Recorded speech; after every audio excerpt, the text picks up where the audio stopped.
Welcome back to another episode of Oshi no Season 3. So in the previous episode, it was centered around Kana, and she was getting in some trouble, right? So it started off with her being very much self-conscious of her position in the group and her standing in the entertainment in the industry, right? And she had a moment where she wanted to maybe put in more effort to maybe find something big for her, right, to advance. And she got that opportunity from someone who she didn't really like, but they set her up with like one of the directors that was like an award-winning one. And one thing left to another, and she ended up in his office all alone. And obviously, as much as he tried to deny it, he was starting to pull moves on her, making moves on her, and Kana even had a moment where she was considering it, right? Where she was like, if I give in to this, am I going to get what I want? Am I going to get the position in, the upcoming movies or, whatever, in like his next movie? I'm gonna get cast if I give into this. Luckily, she pushed him away, and also luckily he backed away when she pushed him away. But yeah, it was a scary situation. So they just ended up talking all night, and then the worst thing is, or the worst thing, the really bad thing is about the entire situation that it seems like the girl, the actress or Kana's friend, she set up a reporter or a journalist or whatever to go to her house or to the office of that director and snap a pic of Kana leaving the house in the morning. So it seems like tabloids are gonna go crazy about this entire thing. Kana's not gonna be hearing the end of it, so let's see how she deals with it. So, if you wanna watch this, Uncut and Blurred is always on Patreon in the description. Let's go into Oshi no Ko Season 3, Episode 6. Top of the Idols. Kana's there. And me, all of Bikumachi.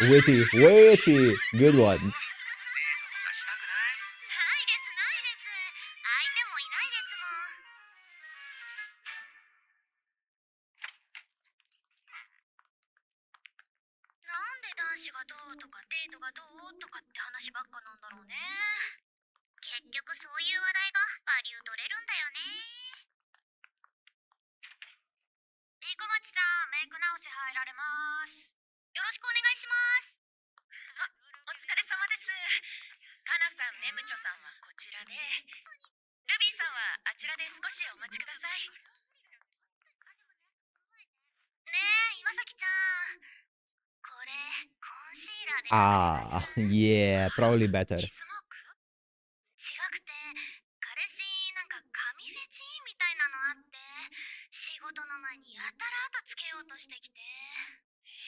Yeah, that's very risky, that's very dangerous. Wow!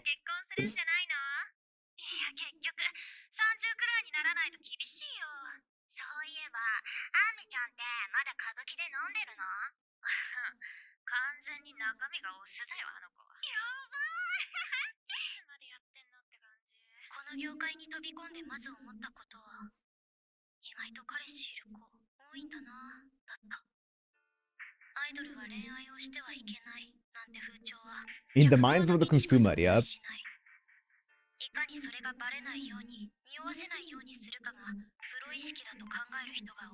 Mm. Mm.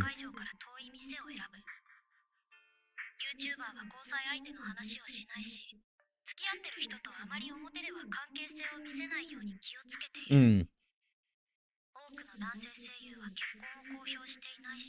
True.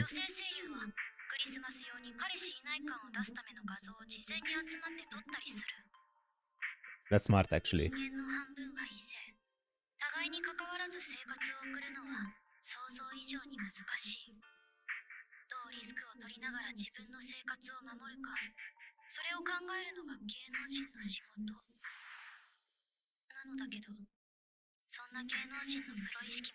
Oh, yes. I was just gonna talk about this. I was gonna pause and talk about this. Yep. Nice.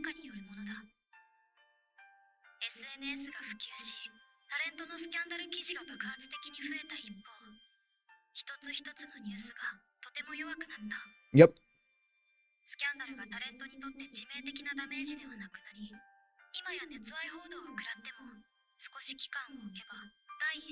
Yeah, also I want to talk about this. I want to talk about this because I think there's also another perspective to this that matters a lot because of social media. So because of social media nowadays, the idols that are on social media and like current idols, modern idols, they are a lot more, people know a lot more about them because of, they're always on social media. They're usually like, they have like their streams, maybe YouTube channels. They talk about stuff on their, like, let's say Twitter accounts and stuff like that. So they know a lot, like fans know a lot more about the idols. And because of that, there isn't that mystique anymore that there used to be with idols. Used to be the idols back in the day, before the big boom of the social media about like 10-ish years ago. Idols back then, or even maybe longer than that at this point, idols back then had this air of mystique that they were like basically on a level unattainable by anyone else, and people didn't really know much about them apart from like maybe something in like the news or like some big stuff happening. But nowadays, because people know a lot more about them, they are a lot more humanized, and people are also a lot more quick to accept things like relationships. So it's obviously still a taboo topic. I'm not saying it's not, but there is a change in it. And I think it's largely because of how humanized and how close, normal like fans feel to their idols much more than they usually or they used to, right? I also do think that that's one of the things that hurts the idol industry a bit, but that's a completely different topic. But yeah, it's definitely one of the things that is changing a lot for the idol industry. And in my opinion, for the better. I think it's better that the fans see their idol as a human as opposed to like, let's say, this like untouchable god.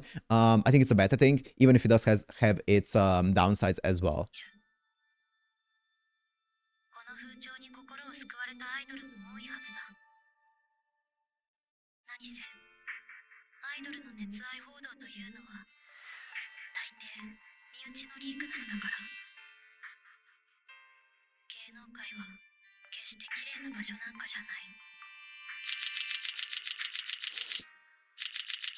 Let's see how this is gonna turn out. I'm nervous for this.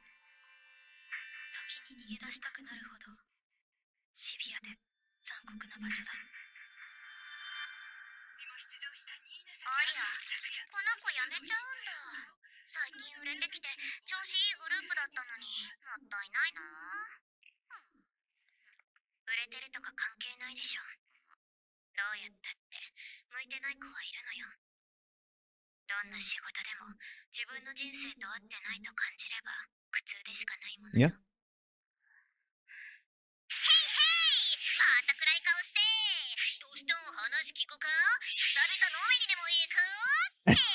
You're 18, yep.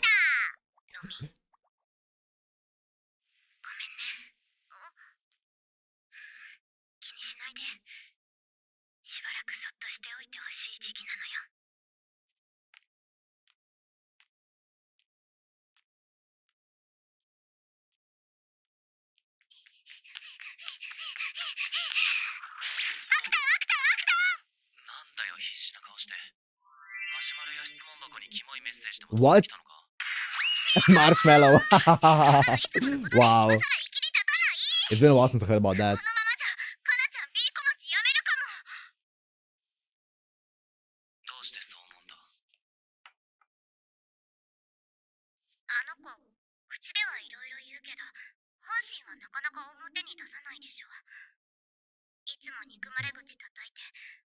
Mm.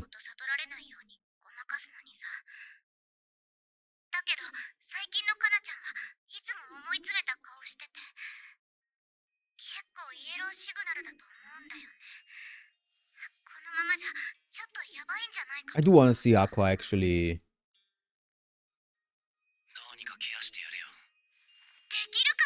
talking to Kana again.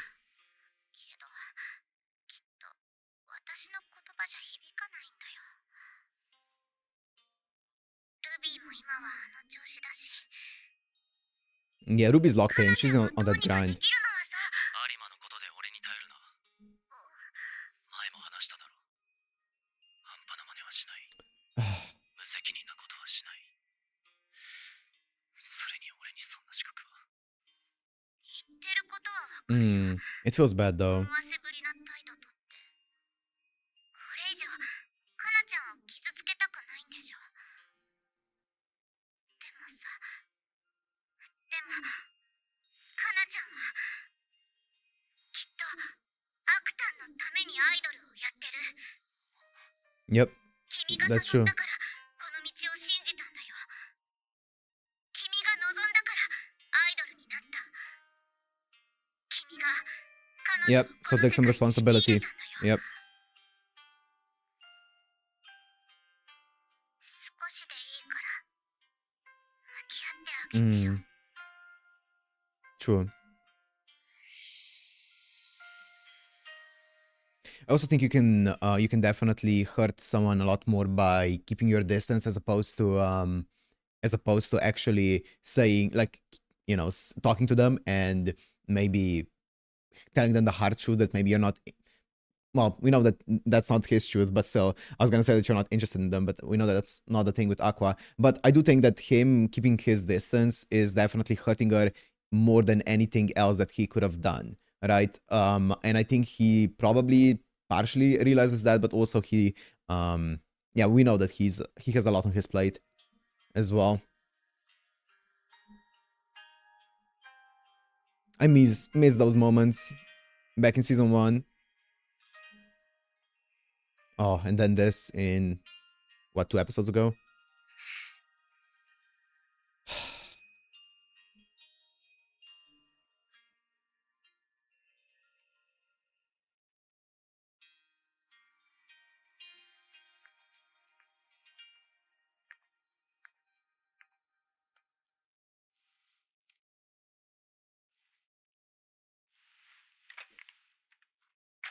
The recorder.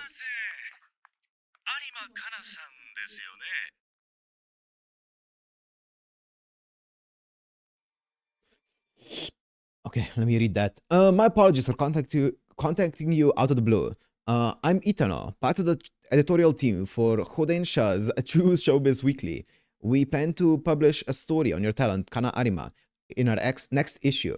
We're sure you would like to review the content and or contest certain points, so it would be best for both parties if we could conduct an official interview.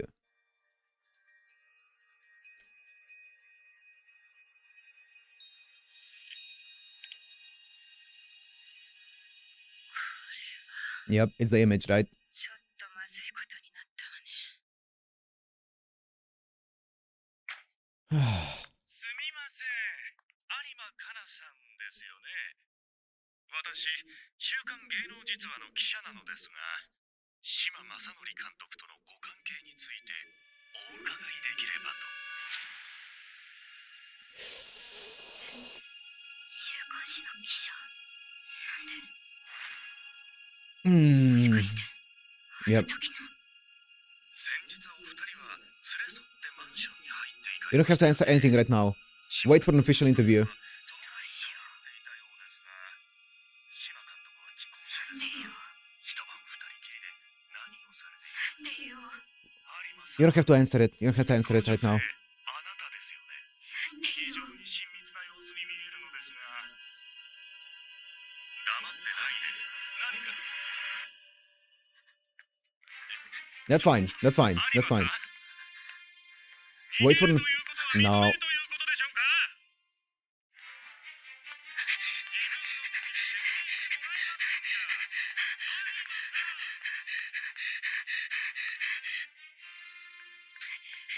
It's fine. It's fine. It's fine. It's better that you run away than you answer something in a panic state of mind. It's fine, Kana. You're okay. Mako, are you free right now? Oh, well. It's gone.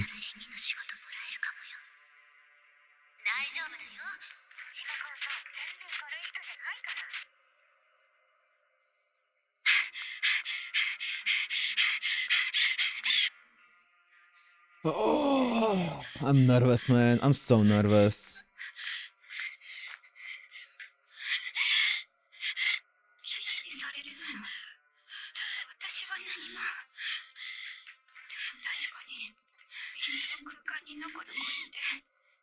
な時間に男と二人で状況証拠だけで見たら真っ黒だ。ビーコ町のみんな、事務所の人たちに迷惑。どうしよう。 Oh, you're okay, Kana. どうしよう。 You're okay. Just go talk to Miyako. You're gonna be okay.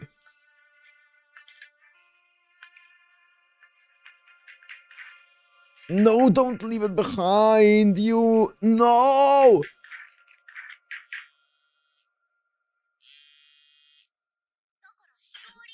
絡つかない。ええ、どこに行ったかもわからなくて。ルビーのところに何か来てない？メッセージでも電話でも。すみません。ルビーさん、今撮影をしてて、終わり次第聞いてみます。ええ、じゃあよろしくね。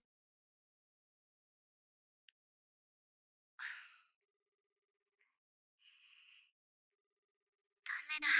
かなちゃん全然出ない。The savior. スタジオの方にも来てなかった。あいつ、一度だってレッスンサボったことなかったんだけどな。私、探しに行ってくる。待って。何か当てがあるの？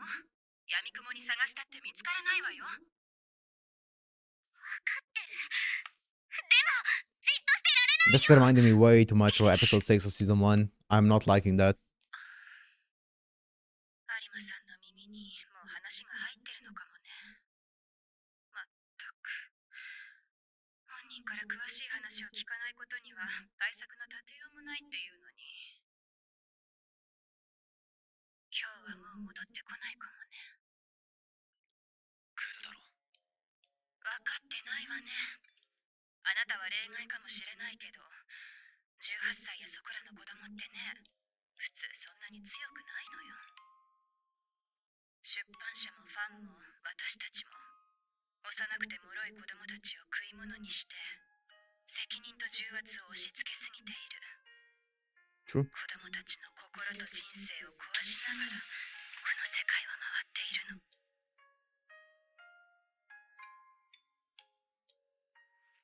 俺も出てくる。最低でもメムは連れて帰らないとな。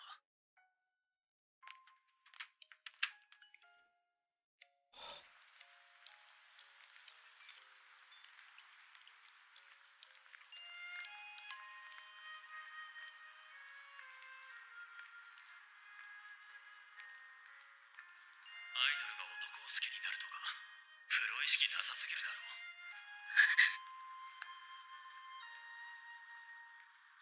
周りに迷惑かけて平気なんだ。めっちゃ可愛かったよね。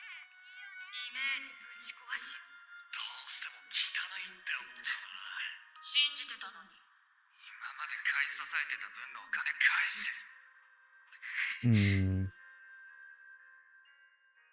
スキャンダルが出たアイドルの末路なんて腐るほど見てきた。ファンがどういう言葉を投げつけてくるかなんて知っている。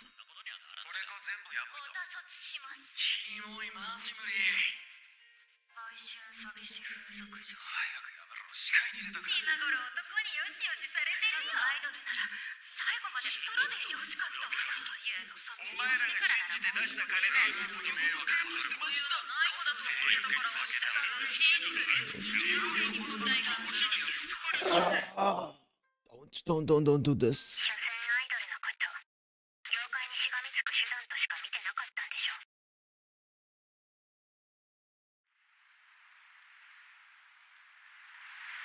This is way too reminiscent of that episode. I don't want to see that.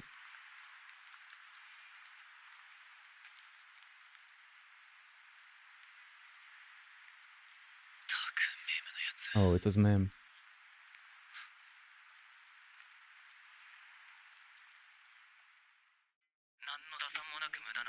I miss this period.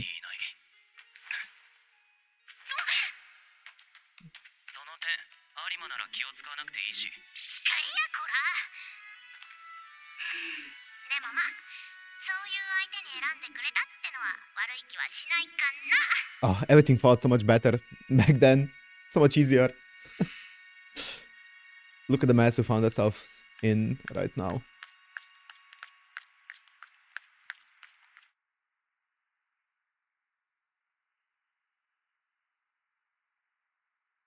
Okay.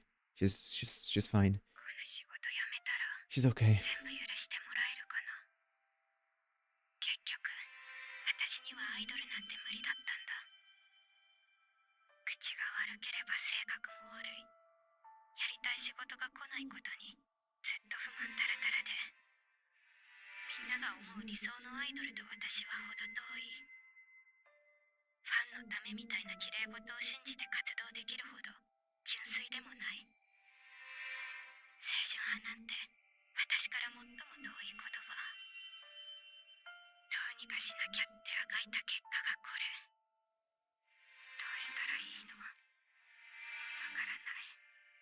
Oh.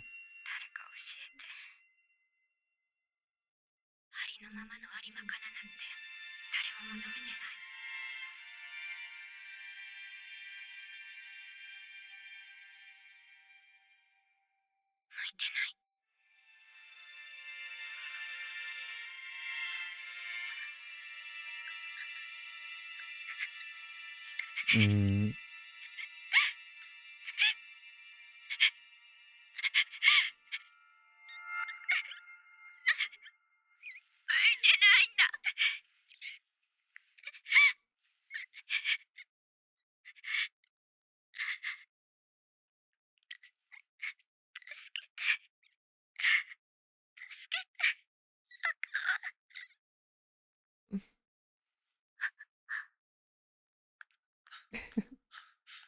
He's always there.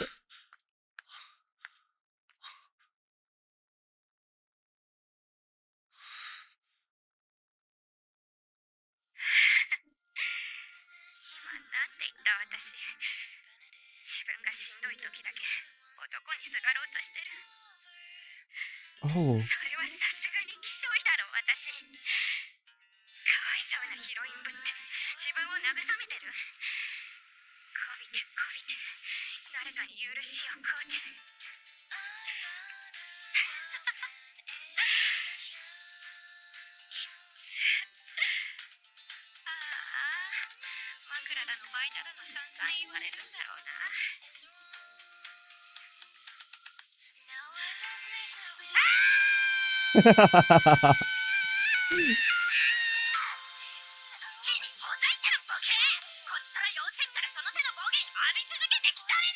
That's it. That's the Kana.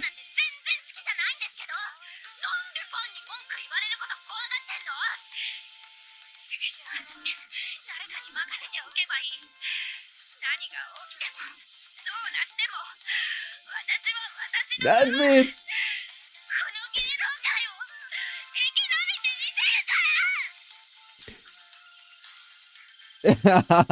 That's it. That's it. She's been in this business for way too long. Oh, he doesn't want. Oh, he's still not gonna take the step.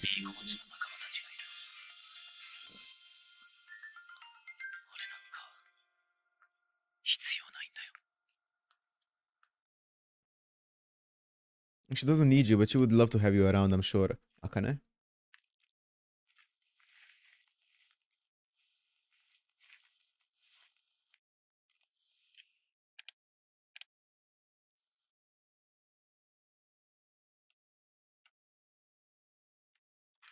That was a great scene, though. You seen this in the previous episode.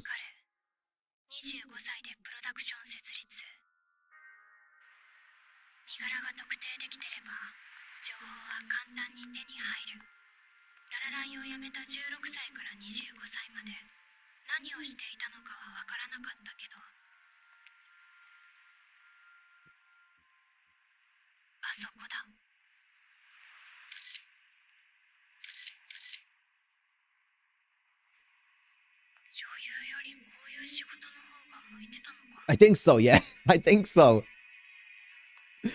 You would have been you're great at profiling. Oh no.